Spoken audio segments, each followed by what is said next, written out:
Welcome back, everyone, to another edition of the Broker to Broker podcast, one that I'm extremely excited about. My name is Mark Summers. I'm the president of AIM.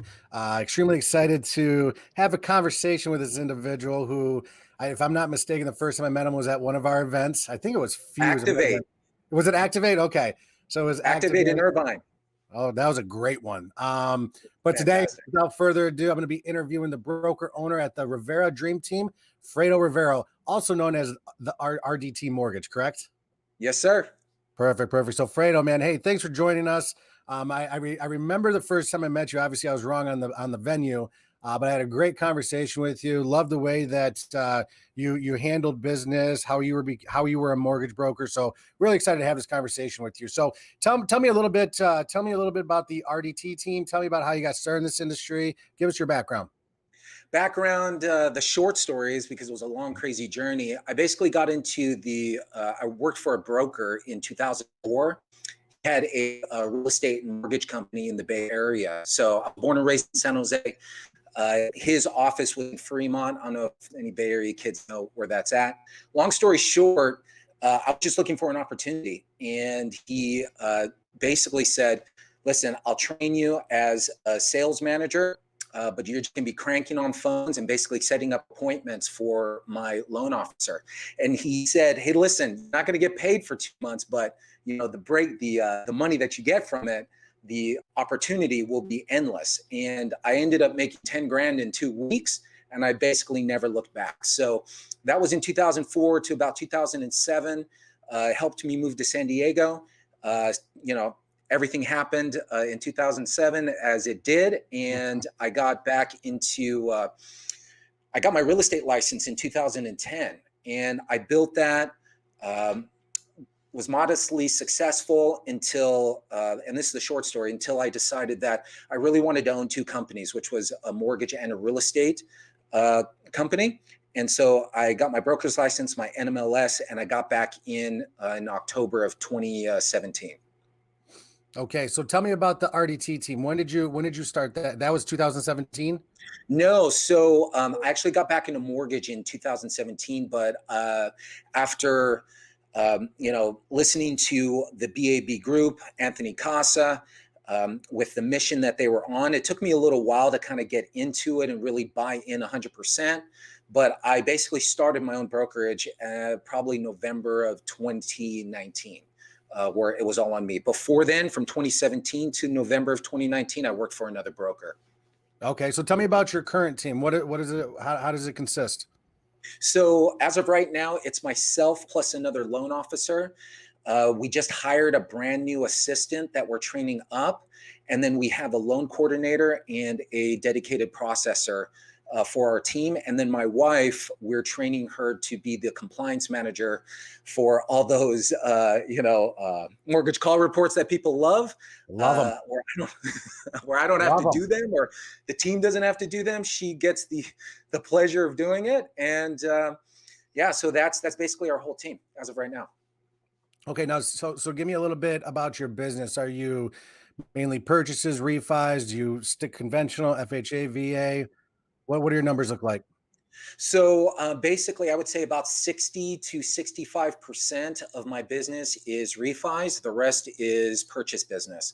I really stay to my lane, which is conventional. I do some VA and FHA, but I mean, the vast majority of it is conventional.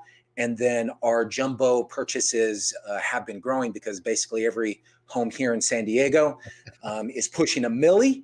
So, we're starting to do a lot more of those, but it's in essence conventional. Okay. So now, so you still own that real estate company? I do. So I own 2 corporations. So real estate is one corporation, and then my mortgage is a second corporation. And I can only assume they crisscross back and forth with each other, correct? They do. So there's some clear boundaries between the two, but yeah, one feeds kind of the other. Fair enough. Okay, so you got both these businesses, which is great. So I tell everyone this all the time, and I'm probably really repetitive, but there's just some things that I'm just, I'm stuck in cement on, which is one of my most favorite things is the community. Okay. Yeah. It's like one of my most favorite things about AIM. Hell, that's how I met you. So when we started talking about your community, how do you envision this community helping each other?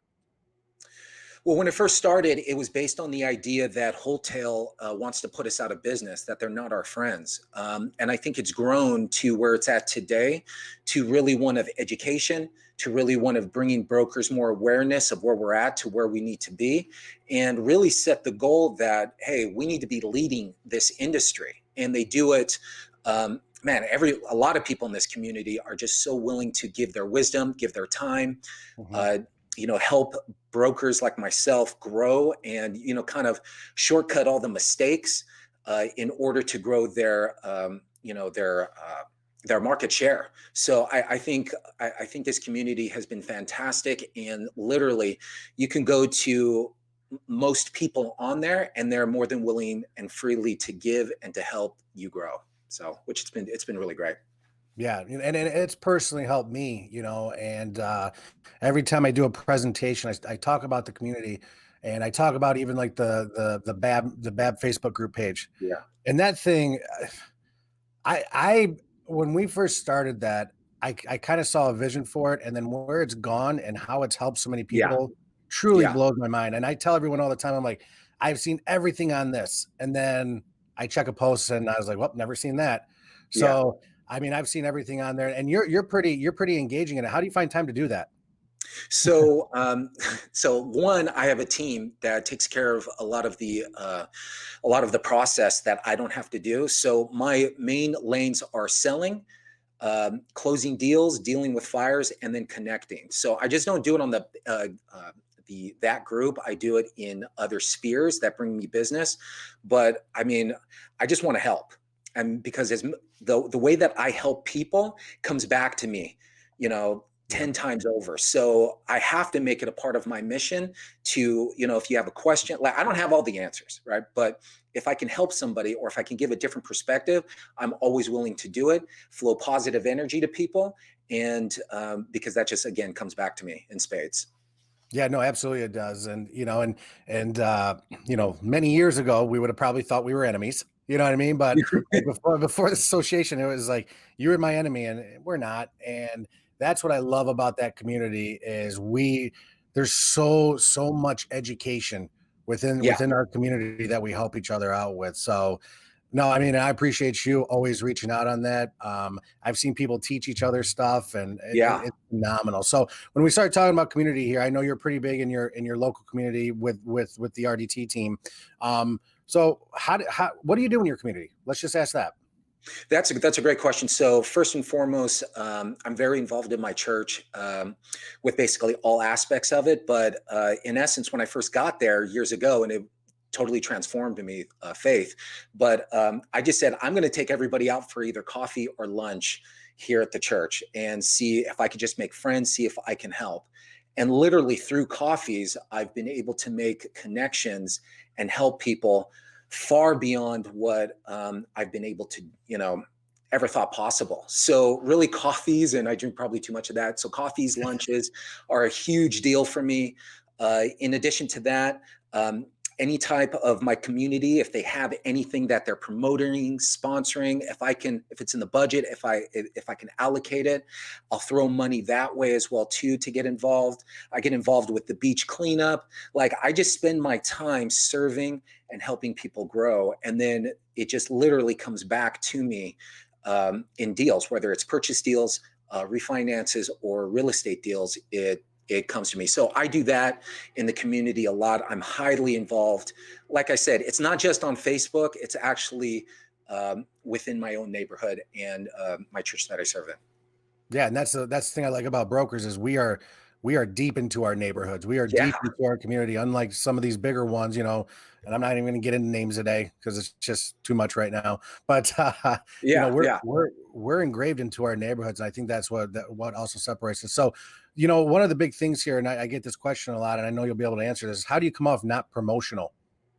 That's a great question. So first, you need to make sure you have a full pipeline, because if you don't, you're going to come off salesy, you're going to come Mhm. off desperate. Like, so it's your obligation to do as much business as humanly possible so that you can cover your expenses, pay your team, pay everything. And so when you get to somebody, if they can't do the deal right then, you can just continue to drip on them, continue to talk to them, and help them wherever they're at. So that's the first thing, is that I really make sure that my pipeline is full. Second thing is I really train every single day on my sales processes, and how I actually speak to people, my cadence, how I stand. Like, I do all of that daily. I make it my mission so that when I get out there, I can authentically speak with people and see how I can help them. And when I do it that way, I'm telling you, like, the business just, like, it drives me crazy when people say, oh, I need leads, I need to buy leads. And in essence, you do, because that's how I got started. But if it's just leads, you guys are doing something completely wrong. It's through serving and helping other people grow. They will throw tons of business at you. So that's how I stay out of it, of that salesy mentality of, oh, they're just trying to, high pressure sales. I don't do that, but I am a salesperson and I train on it every day. Yeah, no, and one of the things that you keep saying here, and I want to make sure everyone's listening, is yeah, we will get some sort of benefit from it, whether it's for a mortgage Yeah. or not, and some of it's just self-fulfilling. But as long as you can get across that, I just want to help. What I mean? And no pressure. I just want to Yeah. help you, because truly we help and we do change people's lives. Yeah. And we Yeah. take it for granted Yeah. sometimes. Yeah. You know what's so funny about that? When I first started taking people out for coffee from my church, they were like, all right, bro, what do you want? What do you want to sell me? Like, what pyramid scheme do you got going on? And, like, it bothered me at first because I just really wanted to connect. And then I started to have fun with it. So I would tell them, you know what? That's a great question. Listen, I just want to see if we can become friends, and if you choose to never do business with me, I'm totally cool with that. And so I would totally disarm them from up front. And they're like, oh, well, you just want to be my friend. All right. And I truly meant it. So I wouldn't be like, all right, what rate you want? Like, where are you at? What home do you have? Whatever it was, hey, how can I help? Like, I just want to get to know you. And some people didn't want that offer. Not everybody wanted to be my friend, which was crazy to me. But but some people were like, dude, I need a friend. And then they would just start calling like, hey, I'm having an issue with my loan, or this is then it just started to go. And then they would put two and two together. They would see me at the events. They would see that I would serve other things. They would see me on the social channels. I just don't post about rates. I post about coffee and, maybe drinking too many margaritas. I don't know. Like I would do all this other stuff, and I just stayed visible, and then it would all come. But that took time. Right. I mean, you were human is basically what you're trying to say here. Yeah, it's like, dude, like, I don't always want to be sold something. Like, I want to be like, wow, your dog's cute, right? Like, I don't know, like you went to Vegas or whatever. Like people like that stuff. Like, they don't just like the mortgage real estate crap. I mean, that's just so, unauthentic. It sucks. Yeah, and at the end, it is kind of boring too. Let's just be honest here. If I post all the time about real estate and guidelines and what's changing and where rates are at all the time, I mean, I do it with some people outside of the mortgage industry, and if it's always salesy, I'm like, snooze. You got 30 days to get yourself back in check here. Yeah, like the only people that care about that are real estate agents and loan officers, right? Like, I mean, some of it's cool, but I mean, not really, right? People, people have other stuff going on. Yeah, and sometimes I just want to go to social media, just kind of, hey, I just want to check out for a bit. I don't want to be sold something. So yeah, exactly. 10-4 on that one. Now that we're on social media here, I know you're involved in Facebook. So like you said you have a team that like, how do you go about your social media? Let's just start there. I'll keep it pretty broad. So I just stay really disciplined, like, with my time. I'm not on there like every second of the day. I really time block to where I can go on there, try to add value, and then I get the hell off. Like that's what I do. And I'm the one that's actually doing the posts. I don't have somebody else doing that. I have somebody that builds ads for me. But again, the content that I put on there, the responses, the boom, whatever you will, like I'll do that. I don't have somebody else do it. But again, I time block, and I'm very disciplined about that.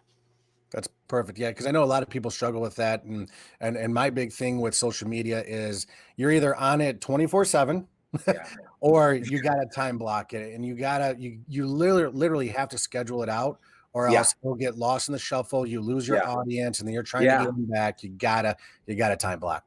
Yeah, it's a rabbit hole. Like it's a total rabbit hole if you don't like, pull the reins on that thing. Because you gotta like you can get business from Facebook and referrals, but the reality is like you got to talk to people, you got to meet people. It's a contact sport. You can't just do that on Facebook. Right. Nope. I agree. I agree. All right. So now let's change speeds over here to your business, and let's spend some time on this here. So I'm a big person about process and systems. I personally am. I think that's vital to what we do. I Yeah. think it's also how we're able to give better service than anyone else out there.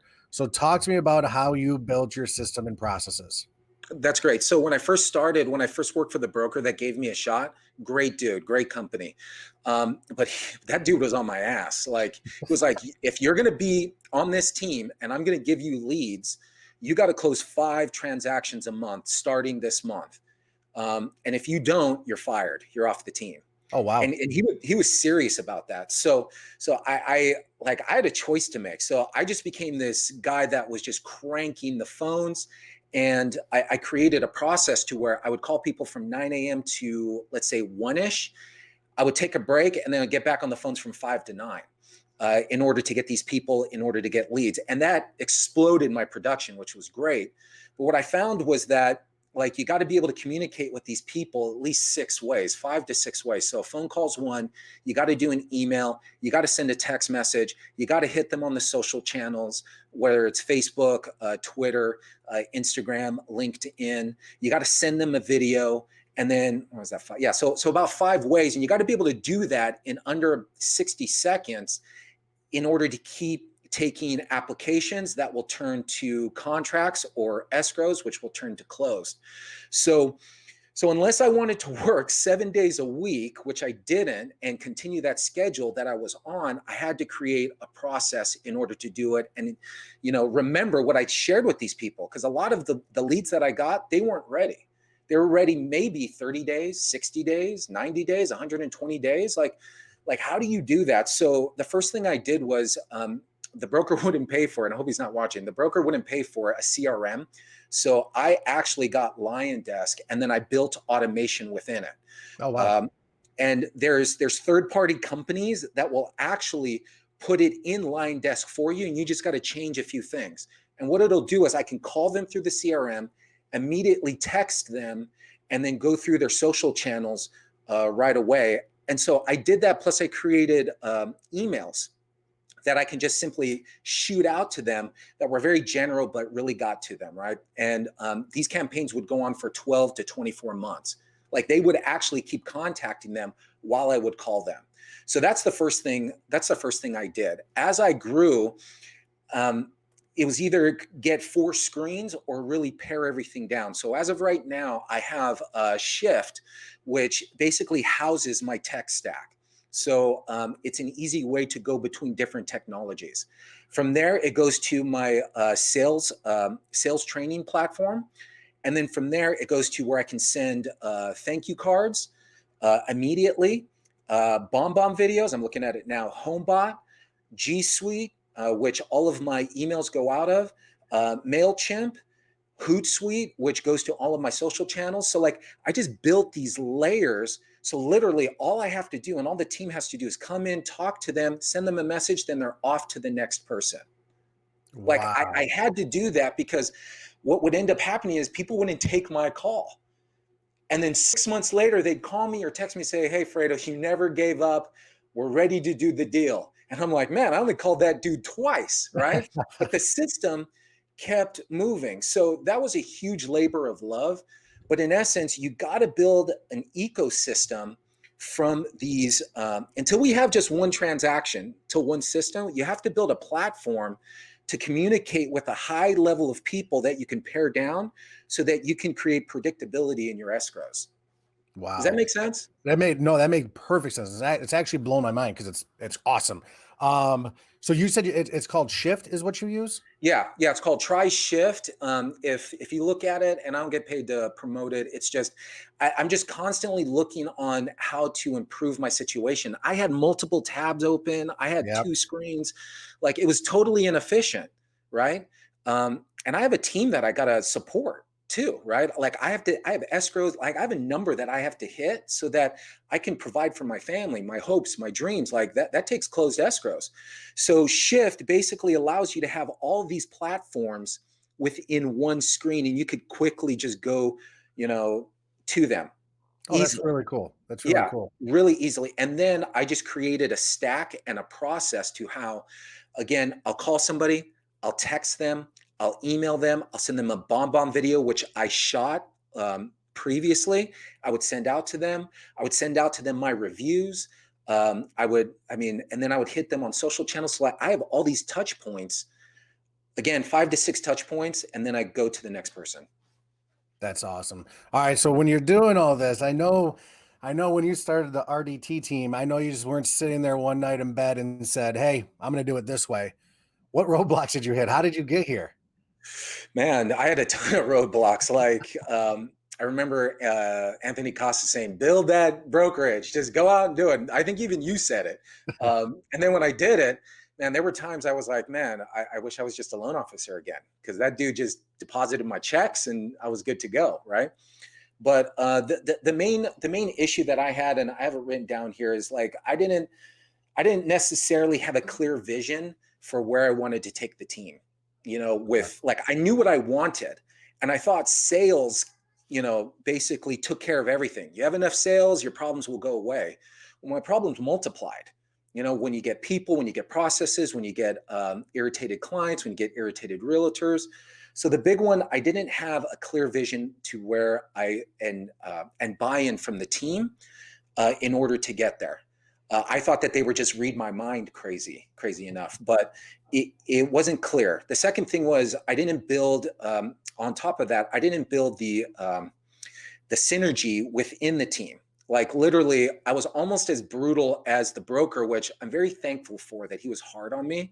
I was that hard on the team. So I would fire uh, transaction coordinators, processors. You didn't do it my way, you were gone, right? And like that's just that was it wasn't a way to do it. It created actual more problems for me. So I would say that those two are probably the biggest: is a clear vision, buy-in from the team, and constantly reinforcing the culture of where we're at, where we're going, and then finding out what my team actually wanted, because I Right. thought they all wanted money, and you know what, they didn't. They wanted actual community. They wanted to be part of a team. They could give a rip about money. And that just blew my mind. Like I thought like, hey, I'll just throw money at you and you just will do whatever. But it wasn't the case. It was like, how do I nurture these people? So those were some of the biggest roadblocks that I had at growing my company. Okay, so if there's someone that's looking to build their system, you might have already hit on it and their processes, what piece of advice would you give them? You need to start with the CRM like right Yep. away. Like you need to be able like, and there's tons of them out there, and they're a commodity. Like they're cheap. I think Line Desk, and it's a BAB, a partner. I Yeah. think that's what, 30, 40 bucks a month. The functionality in that thing is phenomenal. That's where I started. So I would first do that. Um, and then I would go through your phone, your database, and I would just fill that up with all of your past clients, the unsold clients, the people that know you and love you. Like I would just put all of them in there, and then I would create, what's your process going to be? How many times? Like what's your goal? Is it a certain transaction? Is it money? Is it freedom? Like what clear picture do you want? And then you set targets to it. So CRM, you set the target of where you're at, and then you just keep adding layers to it. Again, email, text, bomb video, all this stuff is incredibly cheap, and you just keep ramping that up. That's what I would do immediately. So people, if you aren't watching right now, Fredo just got so excited about that he knocked his microphone Yeah, off. it's like this thing's not working. There we go. Oh, that's awesome though. Okay, so now you talked about your pipeline and stuff like that, making sure it's full. How do you build your pipeline? Like, what do you go after? Great question. So, a big part of my business is my book of business that I built. I communicate with them regularly. So, because of that, it gives me a certain return. So, that's my book of business. The second thing is that I will actually, I buy leads I have a partnership with leadPops, and they send me about 15 to 20 leads per month. Those need to be nurtured. The third thing I would do is I would do arm resets within the neighborhood that I'm currently at. So some of these people still have 10-year arms, 5-year arms. I mean, it's crazy. Like, and all, at least in California, all that stuff is relatively easy to get. So I would call them and see if they want to do either a refinance or if they want to buy something or if they want to sell something. Then I would go to so we did leads, we did that. Again, the coffees, I would actually get leads from that. The next thing is I would actually get probates. I go after probates as well here in San Diego, and a lot of them don't want to sell, right? And so if you can get past the, hey, I'm sorry that somebody died conversation, then you can ask them, well, if you want to keep the home, if you're not selling, I'm here to actually help. I can actually get you a refinance, and you can refinance it into that person's name. A lot of the time they need to cash out certain heirs, or if they have a reverse mortgage, you basically have 12 months to either pay it off or refinance, or they'll start the foreclosure process on you. So that's a huge, like, all these little things that I do, I just go after, hey, do you want to do refinance? And then the last thing, the tried and true, is I go after the real estate agents that are doing business. I have technology that will actually gauge how many deals they're actually doing. And then I would actually call them and offer my services. And I would ask realtors that I'm working with now to refer me to more realtors. And so I really get on the phone with them, and then I'll get in front of them to see how we can do more deals together. So that's just a few of the ways that I do it. Perfect. And you gotta kind of have like a plan for that, don't you? You just can't wing that. No. You have to have everything written out, right? So again, for me, the biggest way that I get the business is that I'm just constantly on the phone, constantly. But you got to get out of the office and you got to actually meet people, even with the Corona thing going on. I mean, people want a face-to-face, especially the older crowd. Like, they don't want to do anything over the phone. They want to do it face-to-face. So you have to have it written out, and then you just have to keep adding layers and layers and layers. And then you need a team to help facilitate those layers, so that as of right now, all I do is I sell the deal.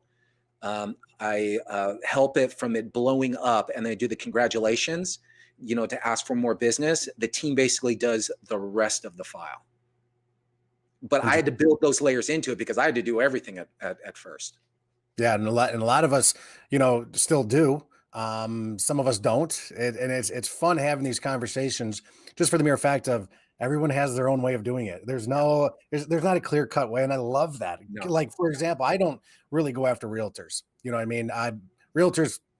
I'm not going to get into this what I do, but realtors, a lot of realtors are contacting me for for me to, so I'm trying to flip it. Everything I'm trying to do is I'm not a person that sits here and says, well, this is how it's always been. I'm trying to flip everything. I don't, I love realtors, but I don't want them to be in charge. I want to be in charge. So it's just funny hearing how everyone does a little bit differently. And it sounds like the way you're doing it, it's extremely successful, and you're crushing it. Yeah. You know what? Again, it really depends on what your style is. I've seen people close a ton of business through lunch and coffees. Like, there's no wrong way to bring in a business. That's what's great about our industry, is that if you can do that, then do it. Like, I like to hunt, and I might not once I become, older, but like, for now, I like going after it. So I think you just got to get crystal clear on what works for you, what you want to do, and then just go and execute it. Couldn't agree more. So we got a few more minutes left here, and let's just say, okay, we met at Activate.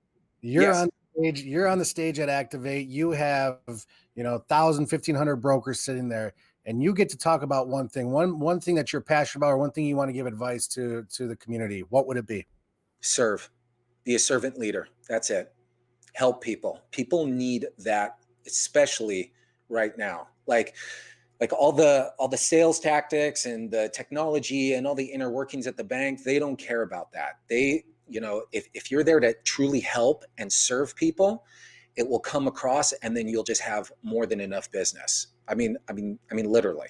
That's what I would do. Come at it from a servant heart. Stay out of all the drama. Like there's so much negativity in the world right now. It's like it. You really gotta do your best to keep your mind clear, right? Well, they're the same way, right? And then they need help, and we don't know where these people are at, like what's happening in their lives. So if you come at it from, hey, you got to serve them, and what do they need? They need to be refinanced, or they need a cash out to pay off debt, or they need a purchase loan because the home might, like, maybe it was their dream to actually have a home because they've never had, like it's finding that out, loving people, and then really serving them. Like, that's what I would focus on. And if you have that target put together, your goal you'll easily hit the goal. You just need to help enough people and it'll come back to you. I couldn't agree more with that. My big thing is I always put the consumer first. Yeah. And then, as I always say, it falls in the line. I can't tell you, it drives my assistant crazy, because just the way we run our business, and she'll say, well, how much did you make on that deal? And I don't know. I don't know. I don't know. What did it take to get the deal done? That's what we made. Yeah. Period. And then it's karma. It all comes back. Yeah.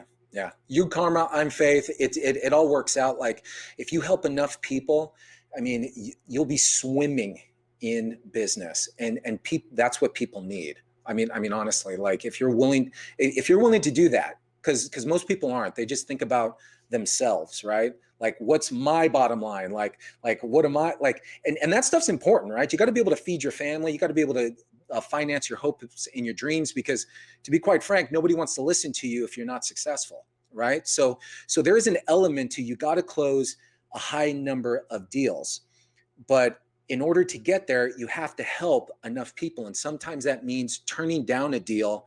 It means, hey, I'm not the best person for this. Or like what you said, like, hey, our margins were really razor thin on that one, but they needed it, right? Yeah. Like, it's my obligation to do so many deals that I can actually do that for other people. If I'm doing 1 or 2 deals a month, like, there's no way you can do that. Like, so again, I think it comes back to, you want to help people do a high number of deals so that you don't have to kill it on each and every one. Perfect. Love it. Love your attitude. Love the way you look at the business. Come on. I'm telling you, follow him, guys. I'm telling you, everyone listen to him. He's got the right mindset, as a lot of us do. I truly believe that. So, no, Fredo, I just want to thank you for your time. I know we're all extremely busy. I'm going to let you get back to running your business, doing what you do. But just once again, thank you for sharing all of your thoughts, the way you do business with us today. Hey, Mark, thank you so much. I want to thank the whole BAB team. I mean, literally, I'm just a guy that bought in literally at the middle of 2019, and where this movement has gone. I'm just totally grateful for it. And if I can help in any way, if I can help anybody out there, I don't have all the answers, but, I'm willing to help anybody, achieve their dreams. Just hit me up. Fredo, that's what it's about right there. And that's why I love this community. So once again, buddy, thank you for being with us today. And brokers, if you want to get caught up on all of our past podcast episodes, please head over to aimgroup.com/broker to broker. You can also listen to all previous Broker to Broker podcast episodes on iTunes, Spotify, and Google Podcasts. Do me a favor, subscribe to it, rate it, leave a review. It helps us get the podcast out there and spread the word that brokers are better. So this will be the highest rated one, Mark. Let's do this. All right, man. Let's start promoting this one. This is a fun one. I mean, truly, I'm not going to lie. These are all fun for me, because I can't remember who I was just talking to, but I told them, I said, selfishly, this is so good for me because I learn all the time from these. You know what I mean? So, and I learned from you today. So it was a lot of fun. That's right. Hey, thank you so much. Talk soon. All right, Fredo.